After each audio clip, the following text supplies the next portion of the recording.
नमस्कार दर्शकों, आप देख रहे हैं फास्ट रात 369, जहां हम लाते हैं दुनिया की हर बड़ी खबर बिना डरे, बिना दबाव और पूरी सच्चाई के साथ। मैं हूं आपके साथ यश के मौर्य और इस वक्त हम आपको ले चलते हैं यूरोप के उस युद्ध क्षेत्र में जहां सर्दी से पहले मिसाइलें गिर रही है और बिजली से पहले उम्मीदें बुझाई जा रही है। यूक्रेन पर रूसी हमले ने अब एक नया और खतरनाक मोड़ ले लिया है।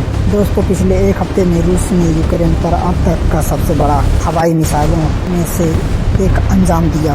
सिर्फ 7 दिन के भीतर लगभग 2000 ड्रोन और 600 से ज्यादा मिसाइलें यूक्रेन के अलग अलग शहरों पर दागी गई है। इन हमलों का सबसे बड़ा निशाना बना यूक्रेन का ऊर्जा पावर प्लांट, यूक्रेन का ऊर्जा इंफ्रास्ट्रक्चर और आम नागरिक के इलाके।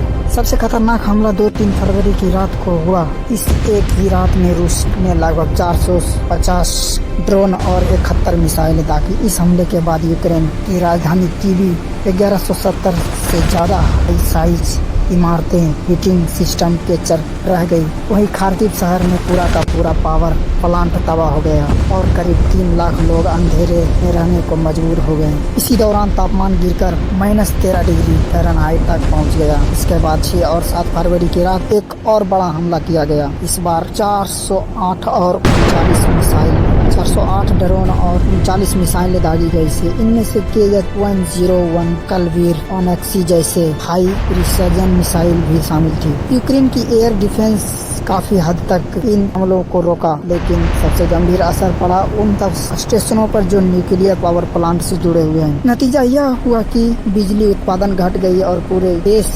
इमरजेंसी ब्लैकआउट की स्थिति में बढ़ती चली गई है। इसके बाद 8 और 9 फरवरी की रात फिर से हमला हुआ। इस बार 149 ड्रोन और 11 बैलिस्टिक मिसाइल दागी गई। खार्किव, ओडेसा जैसे डोनेट्सो में सीधे नागरिक इलाकों में निशाना बनाया गया। इन हमलों में कम से कम 4 से 5 लोगों की मौत हुई, जिसमें से एक मासूम बच्चा और उनकी माँ भी शामिल थी। दोस्तों, देखना अब यह है कि कूटनीतिक मिसाइलें अब यह है कि क्या कूटनीति मिसाइलों से तेज चल पाएगी या फिर यूक्रेन की सर्द रातें और अब लंबी होने वाली है। मैं हूँ आपके साथ यश के मौर्य। हर ताजा